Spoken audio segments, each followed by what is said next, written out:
9 से 10 सीटों में हम लोग 50,000 के आसपास वोट लेके आए हैं। मायने है 1 रुपया खर्चा नहीं, आपका बूथ मैनेजमेंट नहीं, आपके पास कोई प्लानिंग नहीं, उसके बाद भी हम लोग 10 सीटों पे 50,000 वोट लेके आए हैं। मायने है वो 10 सीट तो जीतेंगे ही जीतेंगे। उसके बाद भी बहुत सारी सीटें जहां लोग प्रत्याशी नहीं दिए थे, जहां लोगों ने ये कहा कि लोकसभा में दिल्ली देख रहे हैं, विधानसभा में हमारी ओर देखेंगे, इस बात की गारंटी है। झारखंड के गरीब छात्रों के लिए नियोजन नीति नहीं बनी है, बाकी उनके लिए नियोजन नीति बन गई है। अगर आप कांग्रेस की बात करेंगे तो देखिए बगल में नियोजन नीति, सुबोध कांत की बेटी कौन है भाई, आ गई ना, 4.5 लाख वोट ले आई ना, नेता बन गई ना। ये है नियोजन नीति नेताओं की। आइए आजू की बात कीजिए, संसद जी सांसद, पत्नी जी बन गई विधायक, बन गई ना नियोजन नीति। हेमंत जी की बात कीजिए, मुख्यमंत्री भाभी विधायक गांडे से, बन गई ना नियोजन नीति।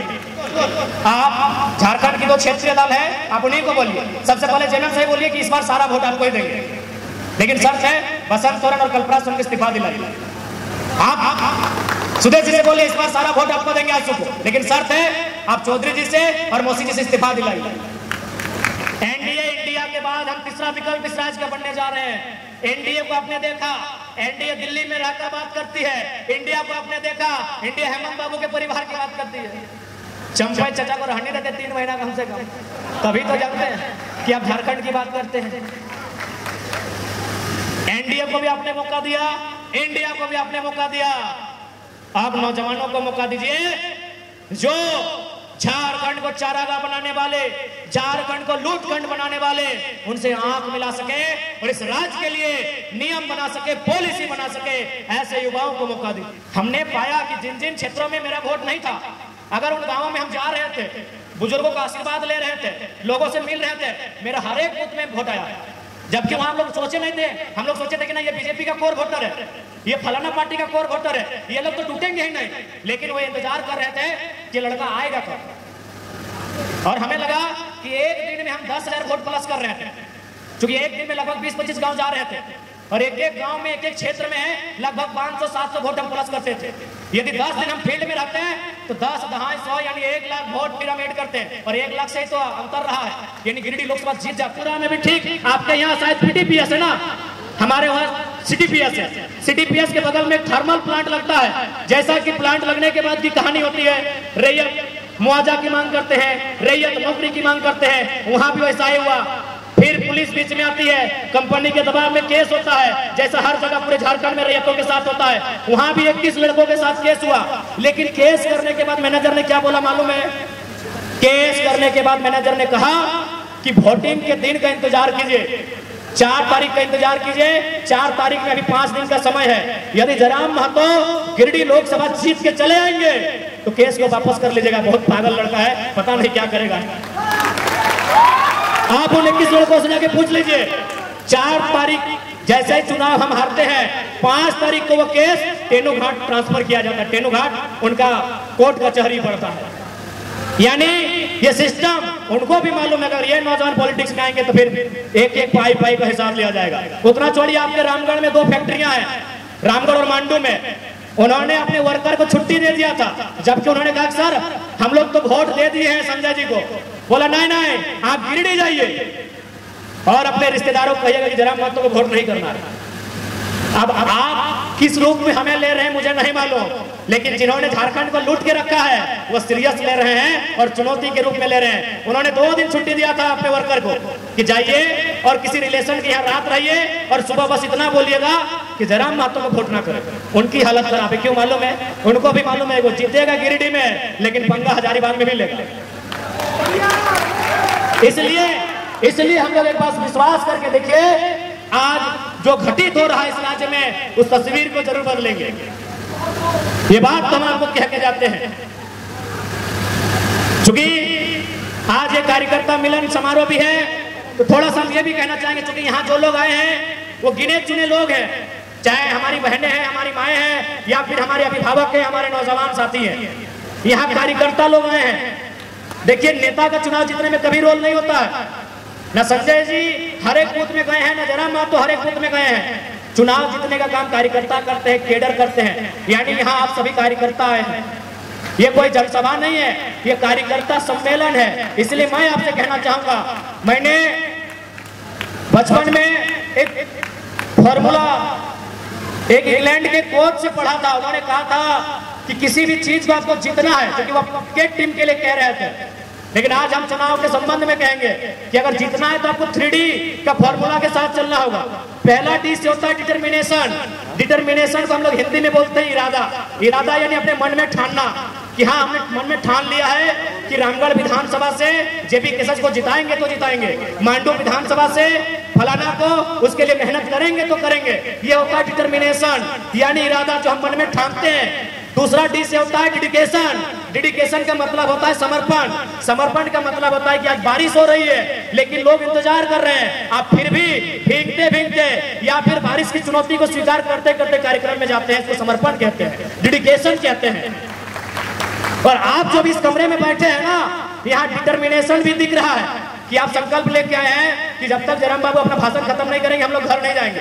आप डेडिकेशन में भी बैठे हैं, आपकी ओर एक भी पंखा नहीं है, आप पंखे को घुमा रहे हैं लेकिन फिर भी बैठे हैं, इसे डेडिकेशन कहते हैं। लेकिन एक चीज की कमी है जिसे लास्ट में डिसिप्लिन कहते हैं। डिटर्मिनेशन साफ साफ दिख रहा है, आगे भी दिख रहा है, पीछे भी दिख रहा है, बाहर बैठे उनमें भी दिख रहा है, डेडिकेशन भी दिख रहा है, थोड़ा डिसिप्लिन नहीं दिख रहा है। हो सकता है हम में भी नहीं दिख रहा हो। हम ये नहीं कह रहे हैं कि हम मोदी जी की तरह थोड़ी कह रहे हैं कि हम कोई अवतार लेके आए हैं, इसी मिट्टी से आए हैं। हो सकता है डिसिप्लिन हम में भी नहीं फॉलो हो रहा है। तो इसलिए अगर चाहते हैं कि विधानसभा के चुनाव में फतह हो तो डिटर्मिनेशन, डेडिकेशन के साथ साथ हमें डिसिप्लिन मेंटेन करना होगा। यही चुनाव में हमारी खामी यही रही। चुनाव लोकसभा में हम लोग और बेहतर कर सकते थे, हो सके तो सीटों को जीत भी सकते थे, लेकिन थोड़ा सा डिसिप्लिन में कमी रहा, इस बात को स्वीकार करना होगा। इसलिए एक मूल मंत्र यह भी रहेगा हमारे तमाम कार्यकर्ता के लिए 3D, determination, dedication, the last discipline. और साथ ही साथ डी के साथ CCC भी होना चाहिए। C यानी कोऑर्डिनेशन, एक दूसरे को कोऑर्डिनेट करना होगा, कोऑपरेशन, एक दूसरे का सहयोग करना होगा, और सबसे महत्वपूर्ण कम्युनिकेशन। हमें कम्युनिकेशन नहीं है। कम्युनिकेशन यानी बातचीत। ये देखिए मंच में 15-20 साथी हैं, सभी रामगढ़ के हैं, लेकिन पूछिएगा ना आखिरी बार कब एक दूसरे से बात हुई है। कम्युनिकेशन क्या है हमारे बीच। आज हम उस दौर में जी रहे हैं कि इंस्टाग्राम में हम लोग रोज 25 लोगों से बात करते हैं, लेकिन खुद के भाई से और बहन से अगर सुबह मिलता है तो हम लोग उसका हाल समाचार भी पूछ नहीं पाते। उस दौर में हम जी रहे हैं। तो इसलिए अगर किसी संगठन को जिंदा रखना है तो कोऑर्डिनेशन, कोऑपरेशन और कम्युनिकेशन होना चाहिए। नो डाउट हम लोग कोऑपरेशन करते हैं, भले मन में नहीं है लेकिन पार्टी के नाते कोऑपरेट भी करते हैं, लेकिन जो कम्युनिकेशन है उस कम्युनिकेशन में अभाव है। हम एक दूसरे को बात करना पसंद नहीं करते हैं, एक दूसरे से मिलना जुलना पसंद नहीं करते हैं। इसलिए देखिए, आप मुखिया के चुनाव में नहीं आए हैं, आप मुखिया का चुनाव लड़ने के लिए नहीं आए हैं, आप विधानसभा का चुनाव लड़ने आए हैं, आप एक राज्य को बनाने का चुनाव लड़ने आए हैं। अगर आपके अंदर ये गुण नहीं होगा, ये क्वालिटी नहीं होगी, तो मुझे नहीं लगता है कि हम लोग विधानसभा अच्छा कर पाएंगे। देखिए, अगर ज्यादा क्या है, हार भी जाएंगे तो हम लोग आंदोलन करेंगे, लेकिन आंदोलन से मैक्सिमम समस्याओं का समाधान नहीं होगा। आज जो लाखों लोग हम लोगों पे उम्मीद लगा के बैठे हैं, आज जो अपने मजदूरी का कुछ अंश बचाकर हमारे लिए चंदा करते हैं, हमें चुनाव लड़ने के लिए सहयोग देते हैं, बड़ा दुख होगा अगर हम अपने स्वार्थ की पूर्ति के लिए अगर उनके विश्वासों का गला घोटने का काम करते हैं, तो हमें लगता है भले ये लोग बड़े भोले भाले हैं, ये आपको माफ कर दें, लेकिन आपका ज़मीर आपको माफ नहीं कर पाएगा।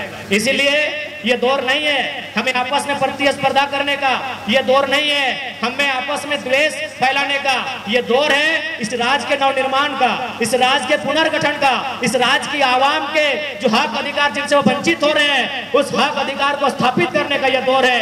यही हम कहना चाहेंगे और अंत में यही कहेंगे कि भैया अभी देख लीजिए, इंडिया की टीम जो T20 वर्ल्ड कप जीत के आई है, क्या खुशी है, क्या उल्लास है, क्या हर्ष है। चाहे मैन ऑफ द मैच जीतने वाले विराट कोहली हैं या फिर एक मैच में मौका ना मिलने वाला यशस्वी जायसवाल है, जश्न मना रहे कि नहीं मना रहे। तो हमारे कहने का मतलब है कि हारी हुई टीम का कैप्टन बनने से अच्छा है विजेता टीम का प्लेयर बन के रहिए। आपस में लड़ते लड़ते हार गए ना, आपस में लड़ते लड़ते हार गए ना, तो फिर भैया बड़ा अफसोस लगेगा। जाइए अभी यशस्वी जायसवाल से पूछिए, भैया कैसा फील कर रहे हो? गदगद फील कर रहे हैं। अरे मैच खेले चाहे नहीं खेले, वर्ल्ड चैंपियन है। पूछिए चहल से, क्या चहल भैया कैसे हैं? वर्ल्ड चैंपियन है। अब जाके पूछिए डीकॉक से, कितना भी रन क्यों नहीं बनाया है? सर झुका है, आंखों में आंसू है, दिल में एक दुख है, तकलीफ है। क्यों? वो भले कितना चैंपियन क्यों नहीं है तो हारा हुआ टीम का हिस्सा। इसलिए इस बात को भी इस चुनाव में समझिए। आप अगर गुट बना के रहेंगे, एक दूसरे की टांग खींचेंगे, तो नो डाउट हम अच्छा कर भी लेंगे, लेकिन अगर जीती हुई टीम में नहीं हिस्सा बन पाते हैं तो बड़ा अफसोस लगेगा। तो इसलिए ये प्रयास कीजिए कि आप विनर टीम का मेंबर बने। ये आपसे हमारी आग्रह होगी। और विशेषकर चूंकि हमारी सभाओं में तो बहुत सारे माताएं बहनें आती हैं, लेकिन चूंकि पहली बार कार्यकर्ता सम्मेलन में भारी संख्या में हमारी दीदी लोग दिख रही हैं, तो दीदी लोग आपसे भी हम यही कहना चाहेंगे कि आपकी जिम्मेवारी दुगनी है। हमारे संगठन में हमारे प्रत्याशी को जिताने में आपकी जिम्मेवारी दुगनी है। इसलिए दुगनी है क्योंकि आपका रोल बड़ा महत्वपूर्ण होने वाला है। लेकिन हमें पूर्ण विश्वास है कि आप अपने कर्तव्य को बहुत बेहतरीन तरीके से निभाएंगे। और यकीन मानिए, आज जो हम लोग का वोट आया है ना, यदि चूंकि आप वोट आप बूथ में गिन सकते हैं, लेकिन कौन सा वोट स्त्री और पुरुष का ये नहीं गिन सकते हैं। अगर ये भी गिन लेते ना, तो हमको लगता है 60+ वोट हमारी माताओं का है, 40 पुरुषों का है। 60+ वोट आपका है, क्योंकि इस बार जो नारी शक्ति ने आशीर्वाद दिया है वो अप्रतिम है। अप्रतिम आशीर्वाद आपकी ओर से मिला है, एकदम 60%। हम आपको बराबरी में भी नहीं रखते हैं, आप ज्यादा हैं, इसलिए आपकी जिम्मेवारी ज्यादा है। आप ज्यादा इसलिए हैं क्योंकि देखिए, पुरुष जैसा भी है, हम उसका बुराई नहीं करेंगे, लेकिन चूंकि वो एक घुमंतु प्राणी है, वो घूमते रहता है। कभी वो बड़का काना में बैठता है, कभी पतरातू में बैठता है, कभी रामगढ़ के बाजार में बैठता है। और यदि नेताजी मिल जाए, अगर एक कप चाय ही पिला दिया तो बेचारा भोला भाला है, बोले यार चाहवा पिए हैं, लाज रखना होगा। आपके साथ ये नहीं होता। जैसा भी बेचारा घूमने वाला है, जब वो 2-3 बार मिल लेता है, 2-3 बार जब चाय पी लेता है, तो डिसीजन बदलना पड़ता है कि चलो मैया को बोलेंगे टाइगर को ही दे, पत्नी को ही बोलेंगे टाइगर को दे, बेटुओं को बोलेंगे टाइगर को दे, लेकिन अपना वाला दे देते हैं, चाय पी के आए। ये चुनौती होता है, इस चुनौती से हम लोग पीछे नहीं भाग सकते हैं। इसलिए आपकी जिम्मेवारी बहुत ज्यादा होगी। और हमें लगता है कि दुनिया में जो असंभव काम आप कर सकते हैं वो कोई नहीं कर सकता है। ये हम नहीं कह रहे हैं। भारत देश के एक महान साहित्यकार हुआ करते थे मुंशी प्रेमचंद। वे कहते हैं कि एक इंसान को महान बनने के लिए उसमें 3 क्वालिटी होना चाहिए। मुंशी प्रेमचंद अपने कालजयी उपन्यास गोदान में लिखते हैं कि इंसान को महान बनने के लिए, सर्वश्रेष्ठ बनने के लिए, श्रेष्ठ बनने के लिए, उत्कृष्ट बनने के लिए 3 क्वालिटी होना चाहिए। एक क्वालिटी त्याग, दूसरा क्वालिटी सहनशीलता का, और तीसरा क्वालिटी क्षमा का। लेकिन एक स्त्री में ये 3 क्वालिटी जन्म से होता है। ये मुंशी प्रेमचंद कहते हैं, हम नहीं कह रहे भैया। त्याग का मतलब तो आप जानते हैं, आपसे ज्यादा त्याग कोई कर ही नहीं सकता है।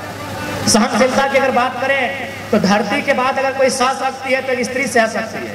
और क्षमा की बात करें तो हमें लगता है एक जीवन काल में एक स्त्री जितने लोगों को माफ करती है, अगर पुरुष लोग होता तो रोज नया महाभारत होगा। अगर स्त्री लोग चाहेगी ना महाभारत करना तो रोज होगा, लेकिन वो माफ कर देती है।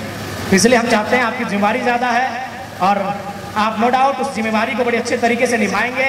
आपका रोल बढ़ जाता है और चुनौती भी बढ़ जाता है, क्योंकि आप जिस समाज में रहते हैं ना दीदी लोग, इसे पेट्रियार्कल सोसाइटी कहते हैं, पितृप्रधान समाज कहते हैं।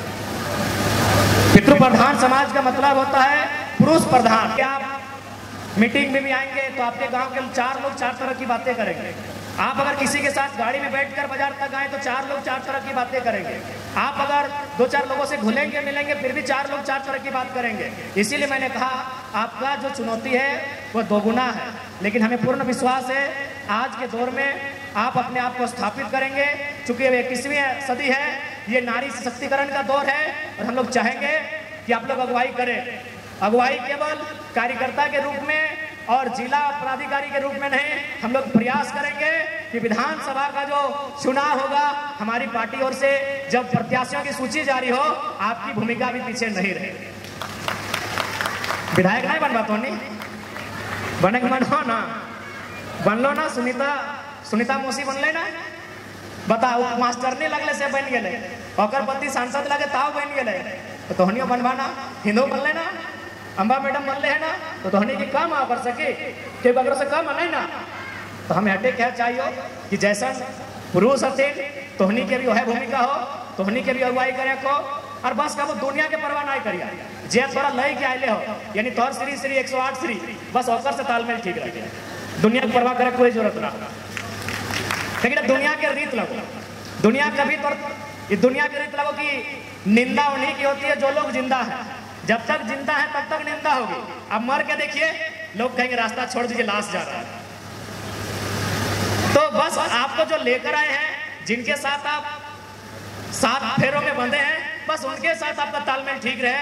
बाकी आप बाजार जा रहे हैं तो लोग क्या कह रहे हैं, मार्केट जा रहे हैं तो लोग क्या कर रहे हैं, किसी के साथ लिफ्ट लेके चल रहे हैं तो लोग क्या कह रहे हैं, छोड़ दीजिए। ये दुनिया उस दिन बहुत अच्छी हो जाएगी जब आप छोड़ के जाएंगे। क्या बोलेंगे पता है, बेचारी जैसने हमें बढ़िए हमें, यही बोलेंगे। तो ये संदेश हम आपको दे रहे हैं, क्योंकि हमारे संगठन में ऐसा बात आ रहा है, दीदी लोगों की शिकायत हो रही है कि हमारा मनोबल थोड़ा गिर रहा है। तो निश्चित रहिए, आपका मनोबल क्यों गिरने देंगे, जब आपके मनोबल को बढ़ाने के लिए, ऊंचा करने के लिए झारखंड की सबसे ऊंची चोटी पारसनाथ से टाइगर आया है। आप अपने मनोबल को गिरने क्यों देंगे, आपका मनोबल ऊंचा रहेगा, क्योंकि आवाज झारखंड की सबसे ऊंची चोटी पारसनाथ से आया है। बिल्कुल अपने मनोबल के गिरने मत दीजिएगा हमारे दीदी लोग, एकदम नहीं गिरने दीजिएगा। ये दौर आपका है, ये सेंचुरी आपकी है, बस आप भी अगुवाई कीजिए। और साथ ही साथ अपने तमाम साथियों से, तमाम कार्यकर्ता बंधुओं से भी यही कहना चाहेंगे कि आगामी विधानसभा का चुनाव, उसकी तैयारी आज से ही, इसी क्षण से आप कर लीजिए, क्योंकि हमारे लिए समय नहीं है, उनके लिए समय होगा, क्योंकि उनके पास बड़ी बड़ी अटैचियां हैं, उनके पास बड़े बड़े लोग हैं, हमारे पास जो भी हैं आप हैं। इसलिए हमारी तैयारी आज से होनी चाहिए, हमारी तैयारी आज से होनी चाहिए। जिस प्रकार आपको याद होगा नेटवर्किंग में कोई लोग जुड़ते हैं, उसको बोलते हैं कि तुम 23 घंटा अपने लिए काम करना, 1 घंटा कम से कम 4 लोगों को कन्विंस करना। तो हमारी तैयारी आज से है। आप जिससे भी बात करें, टेलीफोन में अपनी माता जी से बात करें, अपनी भाभी से बात करें, लेकिन लास्ट में जरूर बोलिएगा कि बार गड़बड़ ना करिए, लोकसभा में जब भेला भेला है, विधानसभा में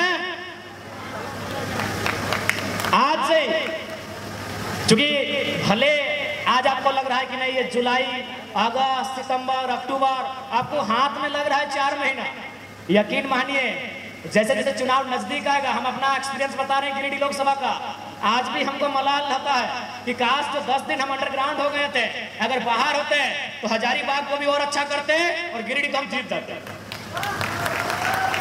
कहे कि हमने पाया कि जिन जिन क्षेत्रों में मेरा वोट नहीं था, अगर उन गांवों में हम जा रहे थे, बुजुर्गों का आशीर्वाद ले रहे थे, लोगों से मिल रहे थे, मेरा हर एक बूथ में वोट आया। जबकि वहां हम लोग सोचे नहीं थे, हम लोग सोचे थे कि ना ये बीजेपी का कोर वोटर है, ये फलाना पार्टी का कोर वोटर है, ये लोग तो टूटेंगे ही नहीं, लेकिन वो इंतजार कर रहे थे कि लड़का आएगा कब। और हमें लगा कि एक दिन में हम 10,000 वोट प्लस कर रहे थे, क्योंकि एक दिन में लगभग 20-25 गांव जा रहे थे, और एक एक गांव में, एक एक क्षेत्र में लगभग 500-700 वोट हम प्लस करते थे। यदि 10 दिन हम फील्ड में रहते हैं तो 10 दहाई 100 यानी 1 लाख वोट फिर हम ऐड करते हैं, और 1 लाख से ही तो अंतर रहा है, यानी गिरिडीह लोकसभा जीत जाते हैं। जिस दिन वोटिंग हो रहा था ना, हम 2 बजे रात तक सभा किए थे, भले आचार संहिता था, लेकिन रात को मिलने जुलने के लिए मना नहीं था। हम घर में जा जाके लोगों से 2 बजे रात तक मिले थे, और दिल यही कह रहा था कि काश और 1 सप्ताह दे दे, और 1 सप्ताह मिल जाएगा तो चुनाव आराम से जीत जाएंगे। तो इसलिए हमारे पास साधन संसाधन की कमी है, आप आज के दिन से ही लग जाइए, विधानसभा मैक्सिमम होना चाहिए। और देखिए जो भी हमारे प्रत्याशी होंगे उसको चुनने का काम भी आप करेंगे। हम तो बोल ही दिए हैं कि भाई जनता का फीडबैक सर्वोपरि होगा। देखिए हम लोग एक नई क्रांति लेकर आए हैं, हम लोग किसी को हाथ खड़ा करके नहीं बोलेंगे कि ये है अमरेंद्र बाहुबली, इसको राजा स्वीकार करिए, जनता तय करेगी। हम तो पहली बार एक, जिस प्रकार चूंकि हमेशा जो परीक्षा में भाग लेने वाले नौजवान शिकायत करते हैं कि चपरासी बनने के लिए परीक्षा देना पड़ता है, और जो लोग मेडिकल का स्पेलिंग नहीं जानते हैं स्वास्थ्य मंत्री बन जाते हैं, तो हमने एक प्रयास किया है, हम लोग एप्लीकेशन लेंगे, एक पैटर्न में ढालेंगे, अपने प्रत्याशी को बाकायदा इंटरव्यू में भी लेके जाएंगे, उनसे सवाल जवाब भी होगा। तो इसलिए हमारे जो भी नेता आएंगे आपके बीच से आएंगे, आपकी राय शुमारी से आएंगे, आपकी रजामंदी से आएंगे। उसके बाद हम लोग घोषणा करेंगे कि रामगढ़ का प्रत्याशी ये है, बड़का गांव का प्रत्याशी ये है और मांडू का प्रत्याशी ये है। और ध्यान रहे उस समय फिर पीछे मत चले जाइएगा, नहीं तो फिर मान के चलिए हम जीत गए। आज बगोदर के विधानसभा के जो विधायक है विनोद सिंह जी अकेले हैं, उत्कृष्ट विधायक का अवार्ड भी मिलता है, लेकिन वो क्या करेंगे, कहां तक बदलेंगे? विधायक बनने नहीं आए हैं, बनने आते तो 2 सीट हम लोग लीड कर रहे हैं, 90,000 एवं 70,000। विधायक बनने नहीं आए हैं, सरकार में बैठने के लिए आए हैं। इसीलिए हमारे जो प्रत्याशी भी होंगे उनको भी आपको वही प्यार देना होगा जो हमें देते हैं, वही समर्पण उनके लिए भी होना चाहिए जो समर्पण आपका हमारे लिए है, मेरे लिए है। नहीं तो विधायक बन के चले जाएंगे, 2-4 सीट हमको लगता है। और हमारा तो खैर अभी पूरा झारखंड में डिमांड है, खाली बड़का गांव वाला लोग नहीं बोला है कि यहां से लड़िए, तो हम लोग तो संभव तो है नहीं हर जगह लड़ेंगे। इसलिए आज और हमें पूरा आशा है कि हम लोग पहले प्रयास नहीं बहुत अच्छा करने जा रहे हैं। 9 से 10 सीटों में हम लोग 50,000 के आसपास वोट लेके आए हैं, मायने हैं, 1 रुपया खर्चा नहीं, आपका बूथ मैनेजमेंट नहीं, आपके पास कोई प्लानिंग नहीं, उसके बाद भी हम लोग 10 सीटों पे 50,000 वोट लेके आए हैं, मायने हैं। वो 10 सीट तो जीतेंगे ही जीतेंगे, उसके बाद भी बहुत सारी सीटें जहां लोग प्रत्याशी नहीं दिए थे, जहां लोगों ने ये कहा कि लोकसभा में दिल्ली देख रहे हैं, विधानसभा में हमारी ओर देखेंगे, इस बात की गारंटी है। क्योंकि आज हमारे इस राज्य के लिए ये भी हमारे लिए गर्व की बात है, हमारे 8 प्रत्याशी में शायद 6 तीसरे नंबर पर रह रहे कि नहीं, यानी इस राज्य का तीसरा विकल्प हम बनने जा रहे हैं। एनडीए इंडिया के बाद हम तीसरा विकल्प इस राज्य का बनने जा रहे हैं। एनडीए को आपने देखा, एनडीए दिल्ली में रहकर बात करती है, इंडिया को आपने देखा, इंडिया हेमंत बाबू के परिवार की बात करती है। चंपाई चचा को रहने देते 3 महीना कम से कम, तभी तो जानते हैं कि आप झारखंड की बात करते हैं। एनडीए को भी आपने मौका दिया, इंडिया को भी आपने मौका दिया, आप नौजवानों को मौका दीजिए जो झारखंड को चारागाह बनाने वाले, झारखंड को लूटखंड बनाने वाले, उनसे आंख मिला सके और इस राज्य के लिए नियम बना सके, पॉलिसी बना सके, ऐसे युवाओं को मौका दीजिए। पॉलिसी बनाना कोई कठिन काम नहीं है, ये बनाना नहीं चाहते हैं, ये बनाना नहीं चाहते हैं, चूंकि इनको चंदा मिलता है, इनको चंदा मिलता है, ये सबको मालूम है। ये अगर पॉलिसी बना देंगे तो जिनसे चंदा लेते हैं उनका हाथ कट जाएगा, इसलिए पॉलिसी बनाना नहीं चाहते। इसलिए आज तमाम राज्यवासियों से, आज के सभागार से उपस्थित जनसैलाब के बीच से पूरे राज्यवासी को मैं संदेश देना चाहूंगा कि इस बार विधानसभा का चुनाव पॉलिसी मेकर बनाने, पॉलिसी बनाने के लिए हो, इस राज्य के लिए जो पॉलिसी बनाएंगे उनके लिए हो। हमने नली गली सड़क के दौर को देखा, वो काम आगे भी होगा, उस काम को मुखिया जी भी करेंगे, लेकिन इस बार विधानसभा का मुद्दा इस राज्य का मुद्दा होना चाहिए। इस बार विधानसभा का मुद्दा एक स्पष्ट, सदृढ़, मजबूत स्थानीय नीति बनाने का होना चाहिए। 24 सालों से हम एक स्थानीय नीति को नहीं बना पाए हैं। इस बार विधानसभा चुनाव का मुद्दा एक बढ़िया नियोजन नीति होना चाहिए। इस बार चुनाव का मुद्दा एक विस्थापन नीति और पुनर्वास आयोग का गठन होना चाहिए, ताकि जमीन देने वाले किसान, जमीन देने वाले रैयत विस्थापन की मार झेलने के बाद अपने आप को अपाहिज महसूस ना करे, अपने आप को बेघर महसूस ना करे। तो आज इस बार का चुनाव नीति बनाने के लिए हो, और किसके लिए नीति? झारखंड के लिए, अपने परिवार के लिए नहीं। परिवार की नीति बन चुकी है, वो नीति आजसू भी मान रही है, वो नीति जेएमएम भी मान रही है और बीजेपी कांग्रेस भी मान रही है। आपको भले जानकारी नहीं है, झारखंड के गरीब छात्रों के लिए नियोजन नीति नहीं बनी है, बाकी उनके लिए नियोजन नीति बन गई है। अगर आप कांग्रेस की बात करेंगे तो देखिए बगल में नियोजन नीति, सुबोध कांत की बेटी कौन है भाई, आ गई ना, 4.5 लाख वोट ले आई ना, नेता बन गई ना। ये है नियोजन नीति नेताओं की। आइए आजसू की बात कीजिए, संसद जी सांसद पत्नी जी बन गई विधायक, बढ़ गई ना नियोजन नीति। हेमंत जी की बात कीजिए, मुख्यमंत्री, भाभी विधायक गांडे से, बढ़ गई ना नियोजन नीति। कहां नहीं है नियोजन नीति? हजारीबाग, यशवंत सिन्हा, जयंत सिन्हा, बन गई ना नियोजन नीति। इस राज्य में, इस देश में नियोजन नीति है, लेकिन नेताओं के बेटों के लिए है, पूंजीपति के बेटों के लिए है, उनकी बेटियों के लिए है। हमें ऐसी नियोजन नीति बनानी होगी जिस राज्य के युवाओं के लिए बने, इस राज्य के युवाओं के लिए नियोजन नीति बने। हमें ऐसी सरकार बनानी होगी। बाकी आप इनसे बिल्कुल अपेक्षा नहीं कर सकते हैं, इनसे नहीं होगा। इसलिए नहीं होगा, जिस दिन वो अपने परिवार से ऊपर देखेंगे तभी हो पाएगा। तो उनको बोलिए, सबसे पहले उनको बोलिए, आप अपने परिवार के जितने सदस्य हैं उनको इस्तीफा मंजूर कराए। अगर वो अपने परिवार से बाहर नहीं सोच पाएंगे, वो कैसे इस राज्य के बारे में सोचेंगे? बिल्कुल, आप झारखंड की 2 क्षेत्रीय दल है, आप उन्हीं को बोलिए। सबसे पहले जनरल से बोलिए कि इस बार सारा वोट आपको ही देंगे, लेकिन शर्त है बसंत सोरेन और कल्पना सोरेन को इस्तीफा दिलाइए। आप सुदेश जी से बोलिए इस बार सारा वोट आपको देंगे आंसू को, लेकिन शर्त है आप चौधरी जी से और मौसी जी से इस्तीफा दिलाइए। अरे भाई, दोनों 2 क्षेत्रीय दल है, दोनों से सवाल कीजिए, क्या एक परिवार तक सीमित रखेंगे आप?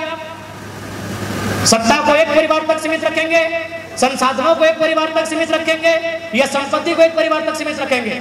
इससे बाहर आना होगा। जब तक आप इससे बाहर नहीं आएंगे, समस्याओं का समाधान नहीं होगा। आज हमारी इकोनॉमी सेंटर में जमा हो चुकी है, उस इकोनॉमी को सेंटर टू लेफ्ट करना होगा। लेफ्ट का मतलब आम व्यक्ति तक लेके जाना होगा। आम व्यक्ति मतलब कंपनी में 5 लाख संसद और विधायक का चंदा नहीं, उस 5 लाख में 50 नौजवानों को 10,000, 15,000, 20,000 का रोजगार मिले, इसे कहते हैं सेंटर टू लेफ्ट। धनबाद में एक कंपनी आई थी हमारे पास, हमने आंदोलन कहने के बाद किया था, हमें बोली कि आपको मंथली 1.25 लाख रुपया, 1.5 लाख रुपया देंगे। हमने कहा नहीं चाहिए, 20 को लड़का को रखिए, उन्होंने रख लिया। हम कुछ नहीं है, ये हम अपनी आप नीति सुना रहे हैं।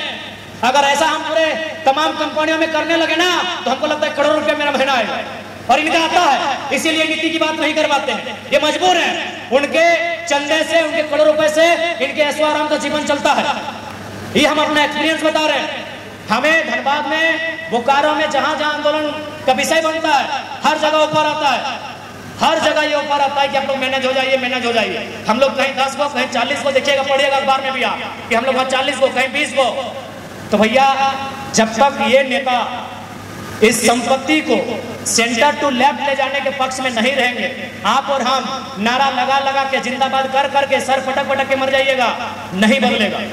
ये राज तभी बदलेगा जब एक आम व्यक्ति का जेब में बदलाव होगा। हवा पानी बदलने से राज नहीं बदलेगा। ये राज नदियों के लिए अलग नहीं हुआ है, ये राज पहाड़ों के लिए अलग नहीं हुआ है, ये राज इंसानों के लिए अलग हुआ है। और इंसान का मतलब उसकी आर्थिक स्थिति से है, इंसान का मतलब उसकी आर्थिक स्थिति से है। तो इस राज्य से जो नेतृत्व करता है, जो MP MLA चुनकर जाते हैं, उनको इन आर्थिक विषयों पर चर्चा करना होगा। यदि वो आर्थिक विषयों पे चर्चा नहीं करेंगे, उनको नेतृत्व करने का अवसर मत दीजिए। अगर वो नेतृत्व करते करते आपके और उनके बीच अगर दूरी बना लिए, अंग्रेजों से भी बुरी व्यवस्था हमारे राज्य की होगी। चलिए, अभी तो कम से कम बोल दे रहे हैं। अब अगर ऐसा होगा ना, चलिए आज से 30 साल पहले आप याद कीजिए, कोई भी नेता, कोई भी विधायक अगर आप बोलते तो अपने लठेतों से पिटवा देता था, पिटवाता था कि नहीं? फिर वो दौर आएगा, आप उनकी गलत नीतियों की आलोचना नहीं कर पाएंगे। क्यों? क्योंकि आप इकोनॉमी को और जो पावर है, जो पॉलिटिक्स का जो पावर है, उसे आप 2-4 परिवारों में सीमित कर रहे हैं। चाहे कोई पार्टी के लोग रहे, आप कुछ परिवारों तक सीमित कर रहे हैं। इसीलिए अगर देश की बात करें या राज्य की बात करें, आपको इकोनॉमी को और पॉलिटिक्स के पावर को, उसे आपको विकेंद्रीकरण करना ही होगा। अगर आप ये नहीं कर पाते हैं तो फिर आप बदलाव की गुंजाइश नहीं कर सकते। तो इसलिए ज्यादा समय नहीं लेंगे, क्योंकि काफी गर्मी, काफी उमस है, और उम्मीद करते हैं आपके अंदर जो आज ये आग इस सभागार में दिख रही है, ये विधानसभा के चुनाव में भी दिखेगी। तैयार है ना? विधानसभा के चुनाव में बदलाव के लिए तैयार है ना? और आप निश्चित रहिए, हम लोग आपके विश्वास पर खड़ा उतरने के लिए अपना सर्वस्व न्यौछावर करेंगे। आपने जो विश्वास जताया है, आपके विश्वास का किसी भी सूरत हाल में न समझौता उससे किया जाएगा, न उससे हम लोग पीछे हटने का काम करेंगे। आपका विश्वास, आपका भरोसा सर आंखों पर होगा, वही हमारा सबसे पहला ताज होगा। आपका विश्वास ही हमारा ताज होगा।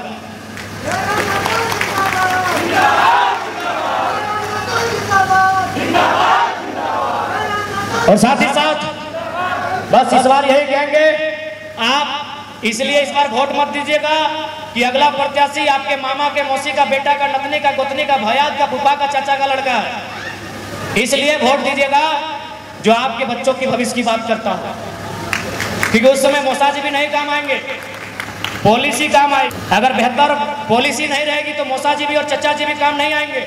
इसलिए इस बार वोट कीजिएगा जो आपके बच्चों के, आपके घर में पढ़ने वाले बच्चों के भविष्य की लड़ाई लड़ रहा हो। आज क्या परिस्थिति है, आज पीजीटी एग्जाम की बात कीजिए या सीजीएल एग्जाम की बात कीजिए या जेपीएससी की बात कीजिए या होमगार्ड की भी बात कीजिए, हर जगह करप्शन है, हर जगह धांधली। क्यों? न हमारे पास दमदार लीडर नहीं है, हमारे पास निर्मल और शक्ति की तरह लड़ने भिड़ने वाले लीडर चाहिए। अलोका प्राइवेट लिमिटेड कंपनी के मालिक का नाती का बर्थडे में केक खिलाने वाले लीडर लेके आएंगे तो कहां से बदलाव होगा। इसलिए आज हमने कल कोल्हान में भी स्पष्ट कहा कि रिस्की सीएम चाहिए, क्योंकि आसान नहीं है। आप कॉर्पोरेट के खिलाफ आपको होना होगा, आपको तमाम उद्यमियों के खिलाफ होना होगा, आपको तमाम जो बीसीसीएल, सीसीएल है, टाटा है, वेदांता है, एचईसी है, हिंडाल्को है, आपका पीटीपीएस है, एनटीपीसी है, उनके खिलाफ होना होगा। रिस्की सीएम चाहिए, ऐसा किरदार चाहिए जो किरदार जमशेदपुर के पूर्व अमर शहीद सांसद सुनील महतो का था। 4 गोलियां लगी थी, वो शख्स जमीन पे धराशायी था, लेकिन फिर उठ के खड़ा हुआ कि अभी तो हम जिंदा है। फिर 8 गोलियां दागी गई, 12 गोली दागकर उसका जीवन का अंत किया गया। ऐसा किरदार होना चाहिए, बिना रिस्क के नहीं होगा। जिनको लगता है आप सीधी रास्ते से, सीधी अंगुली से झारखंड में घी निकाल लेंगे, नहीं निकलेगा, नहीं निकलेगा भैया, नहीं निकलेगा। जो कॉर्पोरेट जगत है, जो गलत नीतियों के साथ जिस प्रकार से इस राज्य को, उतना छोड़िए, आपके बगल में भारतमाला योजना की सड़क है, आप पता कर लीजिए, वो सड़क 4 स्टेट से होकर गुजर रही है। यूपी में 22 किलोमीटर, बिहार में लगभग 160 किलोमीटर, झारखंड में भी 160 किलोमीटर और बंगाल में 250 किलोमीटर। जीएम लैंड सिर्फ झारखंड में मिला, जीएम लैंड मैक्सिमम झारखंड में मिला है, क्योंकि जीएम लैंड आपके बाप का है, सरकार का नहीं है। और वर्तमान सरकार ने भी यही कहा है, मैनिफेस्टो पढ़िए कि जीएम लैंड की रसीद कटाई जाएगी, मालगुजारी रसीद कटाई जाएगी जीएम लैंड की। वो लैंड आपकी है, लेकिन केवल झारखंड स्टेट में वो जीएम लैंड कॉर्पोरेट को बेचने के लिए लैंड बैंक बना दिया गया है। आप पता कर लीजिए बिहार में कितने किसानों की जमीन जीएम लैंड बन गई, कितने किसानों का वो जीएम लैंड बैंक बना है। ये बहुत बड़ी और गंभीर समस्या है, रोजगार से भी बड़ी समस्या आज जीएम लैंड और किसान की समस्या है। मैं इसलिए कहता हूं कि भले वो रोजगार में फेल हो रहा है, लेकिन उसके पास उसके बाप दादा की संपत्ति है, उसमें अगर वो चाहेगा तो खेती बाड़ी करके अपना जीवन यापन कर सकता है। लेकिन फिलहाल जो गवर्नमेंट की पॉलिसियां आ रही है, जिस प्रकार शहरीकरण बढ़ रहा है, जिस प्रकार उद्योग और धंधे बढ़ रहे हैं, आपके खेत कम हो रहे हैं, आपके खलिहान कम हो रहे हैं, आपकी जमीन कम हो रही है, तो क्या आप बंजारा बनेंगे? नो डाउट रोजगार समस्या है, रोजगार से बहुत बड़ी समस्या किसानों का खेत की समस्या है। अगर कोई नौजवान रोजगार नहीं कर पाया तो कम से कम उसका आसरा उसका पिताजी का खेत है, वहां जाके वह खेती करके अपनी भावी पीढ़ी का भरण पोषण कर सकता है। लेकिन यहाँ रोजगार भी काट रहे हैं और आपके खेत को भी छीना जा रहा है। इसका मतलब है अंग्रेजों ने जो गुलामी नहीं किया था उससे बुरी और बदतर गुलामी हुई। और ये हम आपको सुनने के लिए अच्छा लगे इसलिए नहीं कह रहे हैं, आप पढ़े लिखे लोग हैं, अभी तो वकील लोग शामिल हुए हैं, बगल में मीडिया वाले बैठे हैं, हमको लगता है अभी बहुत सारे लोग वकील, इंजीनियर, डॉक्टर बैठे हैं। आप पता कर लीजिए ना, आप पता कर लीजिए। इसीलिए हमने बार बार कहा आप लोग फिलोसफी के स्टूडेंट हैं, आज यहाँ बैठ के 25 साल बाद क्या होगा झारखंड में तो सोच सकते हैं। उसी को फिलोसफी कहा जाता है, दर्शन शास्त्र। 25 साल बाद इस राज्य के साथ क्या होगा ना, हम आज यहाँ बैठ के सोच सकते हैं। ये प्लानिंग है, नौकरी भी हाथ से जाएगी और उद्योग धंधे बसाने के लिए आपकी जमीन भी आपके हाथ से जाएगी। उतना छोड़िए, अभी गोला और पेटवार में 2 किसानों से हम मिले, उन्होंने कहा कि जमीन को खरीदने में जो पूंजी लगी थी उससे आधा का आधा पूंजी सरकार देके हमारा जमीन ले ली। कहाँ सर पीटेगा वो आदमी, कहाँ छाती पीटेगा बताइए। इसलिए इस बार सरकार बनाइए जो पॉलिसी बनाए, सरकार बनाइए जो जनता की बात करे, जो अपने परिवार की बात करे। उन्हें इस बार अवसर देने का कोई काम मत कीजिए, नहीं तो हमारा राज और पीछे चला जाएगा। और एक बात अंत में इतना ही कहेंगे, सरकार बने क्या हो अलग बात है, लेकिन हम लोग हमेशा जनता के बीच में रहेंगे। अगर सदन में मौका मिला तो सदन में हमारी गर्जना होगी, और नहीं तो आंदोलन में, धरनों में हमारा भूमिका रहेगी। हम लोग आपसे पीछे नहीं हटने वाले हैं, ना आपसे कटने वाले हैं। तो ठीक है, आज के इस कार्यक्रम को